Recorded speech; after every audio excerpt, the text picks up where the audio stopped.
primeras palabras públicas que comenzó a hablar Jesús fueron: arrepentidos, porque el reino de los cielos se ha acercado.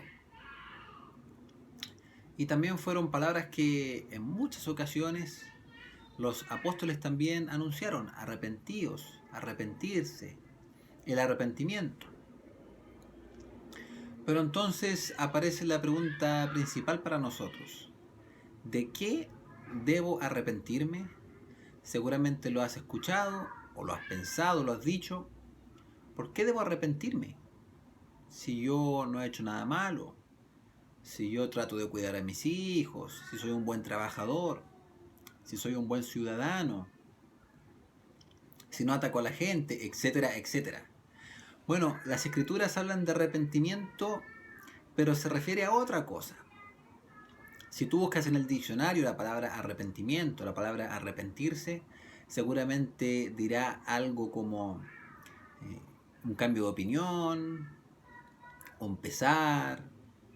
Es como usualmente lo relacionamos con un sentimiento, ¿no? Estoy arrepentido por algo que dije, por algo que hice. Pero el arrepentimiento que anunció Jesús, el arrepentimiento que hablaron los apóstoles, en realidad se refería a otra cosa.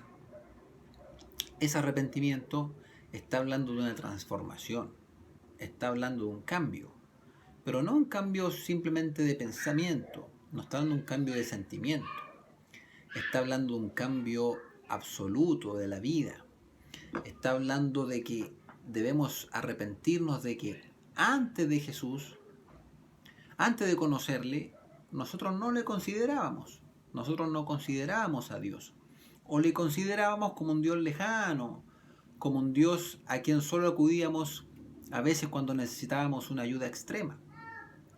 Jesús y los apóstoles luego nos llaman a una transformación que implica que yo de ahora en adelante considero al Padre en todos los caminos. Así como Jesús lo hacía, Él también, al decir arrepentidos, porque el reino de los cielos se ha acercado, nos invita también a dedicarnos más a Dios, a buscarle, a entregarnos más, a vivir una vida dependiente de Él, a considerarlo en la mañana cuando nos levantamos, en los momentos de necesidad, pero también en los momentos de abundancia, de paz.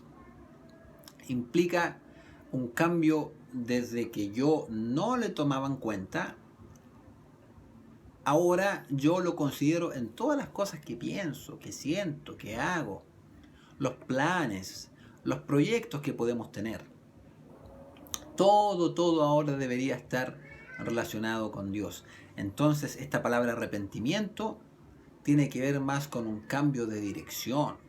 Si yo antes iba a la derecha, por decirlo de alguna manera, ahora voy hacia la izquierda.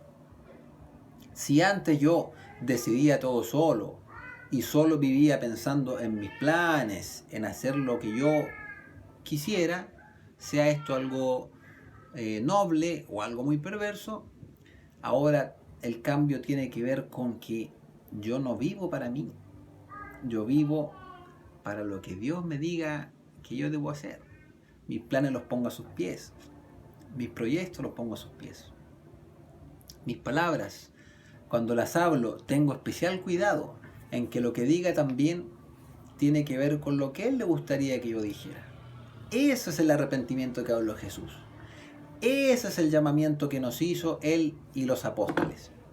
Bueno, esto lo habló Pedro. Pedro dice en Hechos capítulo 2, en el versículo 38. También en Hechos capítulo 3, versículo 19. Así que arrepentíos y convertíos para que sean borrados vuestros pecados, para que vengan de la presencia del Señor tiempo de refrigerio. Pablo también lo anuncia en sus cartas, el arrepentimiento, pero siempre hablando de esta transformación que les comentaba.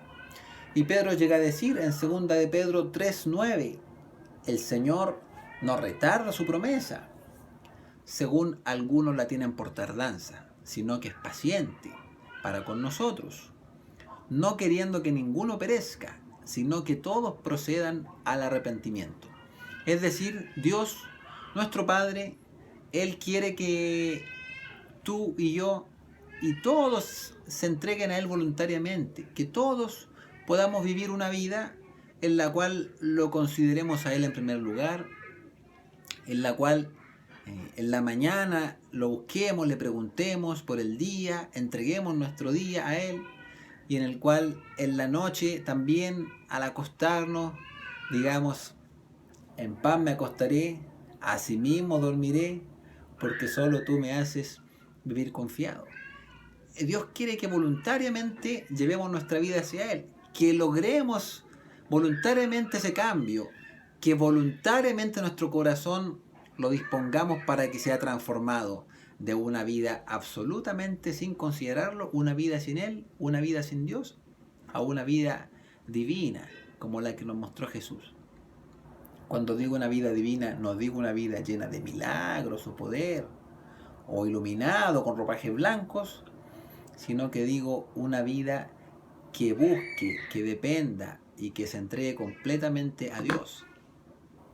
Así que te invito, arrepentámonos, buscamos el arrepentimiento, no este arrepentimiento pasajero, no este arrepentimiento emocional, sino que un arrepentimiento profundo del corazón, un cambio rotundo, completo de nuestras vidas. Un abrazo.